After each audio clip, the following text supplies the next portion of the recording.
Hello everyone, in this video we're going to be taking a look at LEGO's Crocodile Locomotive. This is the third locomotive that LEGO has released to the public based on the Swiss CE 682. But this latest one is the first one to look very much like the real thing. With this set you get the locomotive, of course, which is basically built in three parts. There's the center section and then the two noses. It's like which one is the front, it doesn't really matter. It can go either way, and this is identical to this. You also get just two minifigures with this one, and then the base. It's actually a display base and comes with a almost UCS style little plaque and some track, which is, again, just for display. The track looks pretty nice with the one stud spacing between the dark brown sleepers. The only thing that's a little bit awkward here is the fact that the rail appears to go all the way down to the ground, rather than having a gap beneath it. The two bricks there are just to hold the locomotive in place for display. And again, you have the little plaque, so here's just a closer look at that. This is done as a sticker. Also, don't worry, this is scaled to work with basically any standard LEGO track that they've ever made. The level of detail here is nice, though not amazing. The hoods in brown at the front or rear sections are 5 studs wide, and you go out to 7 studs wide at the gray running boards along the sides. The construction for these front and rear segments is pretty straightforward, honestly. There's not a whole lot to it, and the net result is something that looks pretty good. And again, this is built roughly to work with existing trains that are already out there and existing layouts. This is, you can see, mostly 6 studs wide, or based on a 6 stud wide scale with this 6 stud wide pre-existing windscreen piece here, and then they just go a little bit wider than that. So you have a plate of extra width and then a little extra width for the rails along the outside. So it's not anywhere near as large as the Disney train was, and it's very close in overall width to most of the trains that we've ever gotten. Most of the detail is in the center section, which includes 2 identical cabs. So pretty much the entire thing is mirrored front to back. As I turn it around to the side, you can see the biggest problem with the design, at least from an aesthetic perspective. Big old gap right there. There's another big old gap over there. As I turn this around just a little bit more, there you can see it. It's a full stud or full brick width of gap, which plenty of people who have gotten this thing have already fixed very easily. You just want to add something on. Here, you can use a panel piece, you can use a vertically mounted plate with some cheese slopes. There are a number of different things you can do to hide that away. This is articulated, and that's a key part of the design. And LEGO, I think, did a pretty good job with this because it articulates side to side and also up and down because they use a ball joint down there. You can see it right here, and you can also see that one set of wheels right here doesn't even touch the ground. It's a faker. And that's to help this to get around regular layouts, because LEGO's radii of their turns is ridiculously tight. It's nothing like a real railway. And then you have just this individual unpowered axle at the front, which is also able to go side to side and articulate up and down and articulate side to side a bit. So you have a lot of motion available for the whole thing, so it should be able to go over irregularities nicely. This is able to be powered up using the powered up system or LEGO Power Functions. It's mostly designed for powered up, but with a little bit of customization, you can get Power Functions to work. You just need one of the hub bits, which is a battery box with the Bluetooth connector and speed controls built in, and a brand new LEGO Technic powered up compatible large motor. Those will just drop right inside. Before we look at the inside though, I just want to finish looking at the pantographs or catenaries or overheads, whatever they're called in the region where you live. These are some of the more detailed parts of the build, and they also have just a little bit of wiring on top with the new red color for the whip pieces. Now, all this just lifts right off as a single assembly, and then inside you can see the 2 cabs. These are built up a little bit custom, So you've got a brake wheel there and a throttle control. For each, couple of small printed panels off to the side to indicate, I don't know, RPMs or something like that. And each one has a seat and a clip for a minifig accessory. So there is a wrench. On the other side is a toolbox, and I just accidentally separated one of these ends, and that's perfectly fine. Inside of there, you also see a suggestion of the area where there are, on the real thing, lots of electronics, including huge transformers. And you can lift all of this out as well. The whole thing.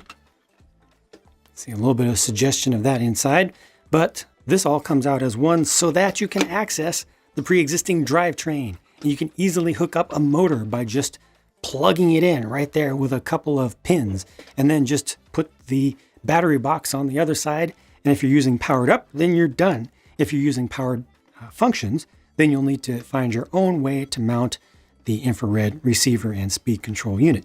But you can see this has 4-wheel drive or 2-axle drive. So the motor just connects to this right here, and it's ultimately just going to be spinning up those 2 large wheels, which also have the nice brake pad details.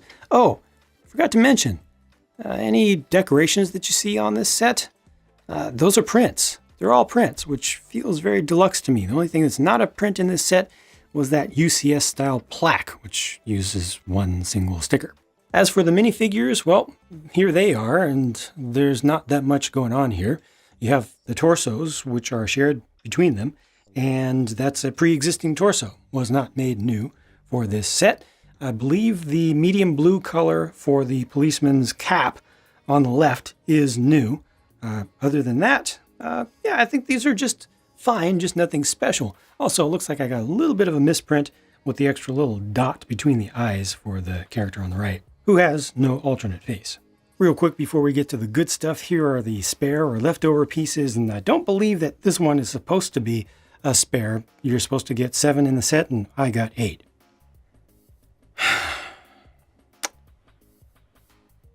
About that good stuff. I was really looking forward to showing this going around my layout, my Lego City, which has 2 full standard gauge train loops that I'm very happy with. I have run all my trains around that loop without any issues, from an old C-cell battery-powered thing from the 1980s to the 8-stud wide Disney tender-driven train to the Emerald Knight with its long length and its big wheel power. All those go around my track just fine, but not this. The problem is that it derails a lot. Derails in turns anytime those turns are not absolutely perfect. And you can blame that on my layout if you want, but again, every other train has gone around without these problems. It's everywhere there is a little bit, just the slightest bit of offset between 2 lengths of curved track, or if there's just a tiny bit of elevation change. If you're going to run this on a perfectly flat surface, or if you're going to run it on a fully ballasted surface where every single track is just in place and not moving at all because it's connected to what's beneath, it should work just fine. I was able to go around parts of my layout, but then the rest kind of ruined the whole experience. And that's very frustrating to me because I like trains a lot. And I was really looking forward to showing this to you going around and then doing a little modification to help with these gaps. And it was all going to be fun. I was going to connect a bunch of my rolling stock to it, and I just can't. With all the work that I thought was really, really good that went into making this articulate at the ends here, fully leaving out the full size, full featured nature. I don't remember the exact term for the part of the wheel that goes to the inside of the rail that actually makes it work for train wheels, but leaving that out for this axle here and this axle here, I thought that this was going to work great. I had very, very high hopes. As a matter of fact, I didn't expect any issues whatsoever. I thought that this was absolutely a brilliant design. And it mostly is, but it's just not versatile enough to go around my layout. While I was doing testing, I also realized that this wheelbase, this distance between these two axles here with those large wheels is just at the very, very, very outer edge of what can possibly go around Lego's turns, especially on the inside of a turn.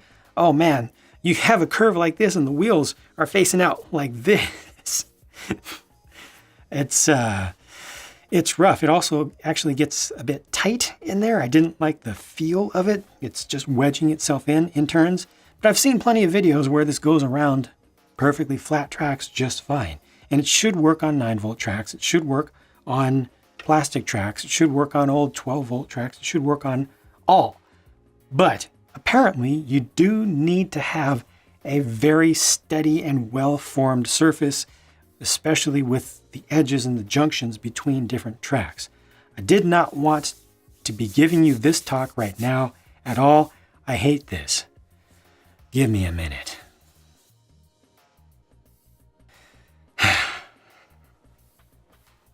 I even got a hat for the occasion. I got a hat for the occasion, and I can't even wear it.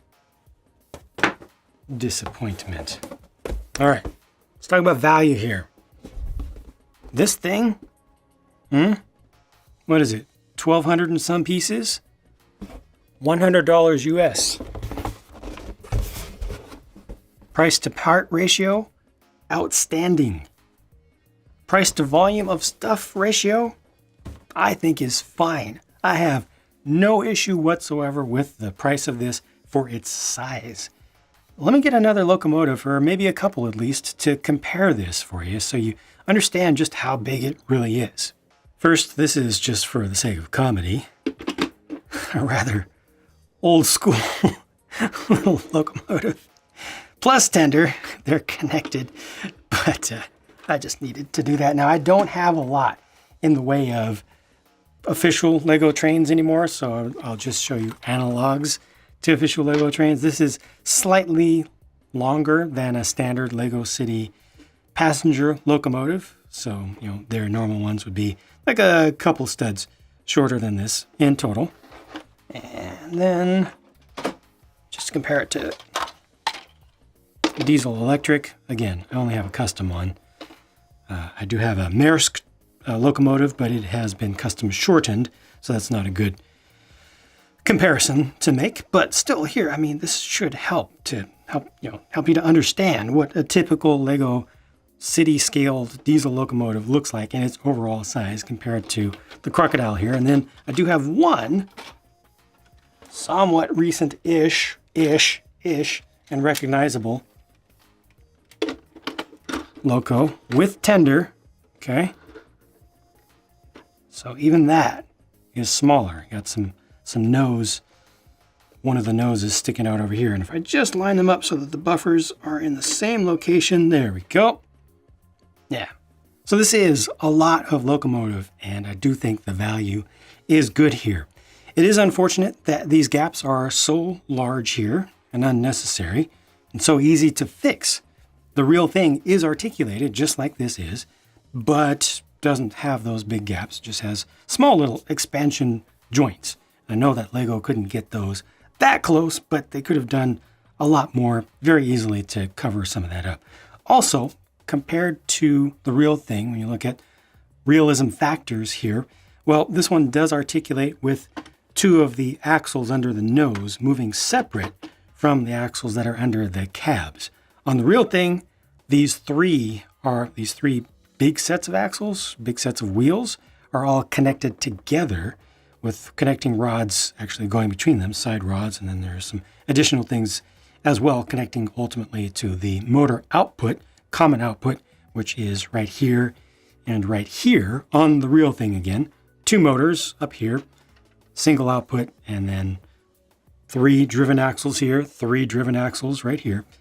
That's how the real thing works, and this doesn't. So for purists and people looking for proper realism, this does not provide that, and it doesn't provide an easy way to modify it to get that level of realism. However, it is designed to be able to be built fairly easily by people who are not Lego experts. It is designed to be fairly durable, except for the overheads, which they're actually not even that bad, but there are some little pieces that can fall off, especially with just the way that these top bits are done with binoculars. Those tend to fall off easily. They just don't have great clutch power. But I mean, overall, this kind of has the build quality, as far as durability is concerned, of a Lego City train, which is extremely high, extremely high. And it just has more interesting building techniques used for it. It's a little bit wider, much longer. It's pretty epic looking on display. I love this display that they did here. They could have just thrown in some regular tracks, or they could have just left that out entirely. I do think that it was worthwhile for them to include that. This is something that you would be proud to just have on a shelf, I think, for a lot of people, if you like the look of this. But it does have its issues. Motorizing it the way that they suggest with modern components through the powered up system will set you back at least $90. And you have to have a recent-ish mobile device to control the app that connects to Bluetooth with this. If you want to use a separate controller, I don't even know if the separate train controller will work with the standard style of motor yet. I don't think they've upgraded the system to have that level of versatility. So you do have some limitations, and that does cost, or it does add quite a lot to the price of it. It almost doubles the price of it if you want this to actually work. Of course, there are other options like powering a different piece of rolling stock. If you already have a layout going, you've got some other rolling stock, just put power function stuff into a boxcar or something like that. Just hide it away. It's really easy to do. And then just have that push it. It'll work just fine as long as your layout is nice and flat. All of your joints between your tracks are perfect. As soon as you get into elevation changes or a little bit of stress, things being a little bit off, in turns, you start to encounter the possible derailing issues. I know some people will say, Jang, it's you. Nobody else in the entire world will ever have these problems. I don't think that's true. It almost never ends up being the case when I encounter issues with the design of something that only I have those issues. Watch the comments. Look for people who are not reviewers or who don't have the most professional, perfect, permanent setups and are just doing things on more of a normal basis, with some imperfections, and you'll start to see this stuff come up. And again, for the last time, I'll stress the fact that every other train that I've ever run around my layout has been able to make it around the layout consistently for hours without any issues. There's definitely something different here. It's a little bit off. Overall, though, I'm still happy with this train, or this locomotive. Needs the little modification right here. And then it needs some kind of figuring out for mostly this axle right here, those are the ones that derail the most for me, or for me to go around my entire layout and make everything absolutely perfect in order to be able to run this. Fortunately, I'm all into custom stuff, so I'm not going to go through all that effort just for this, but I'm still, even with that disappointment, personal disappointment for me, I'm still happy with this. I'm so glad that they came out with it at all. An expert level locomotive by itself, officially released by Lego in the year 2020. I never thought it would happen. I never thought that we would have expert level train stuff again. And one that's not even a full set, that's a standalone, and they'll do more things like this in the future. I think that's just great. So I'm still really excited. And I hope that you've enjoyed this look at this thing with quirks, with flaws, and with gushing about some stuff about it as well. I think the positives outweigh the negatives, even for me. And if you have perfect track for this to run on, then absolutely the positives will just blow everything else away.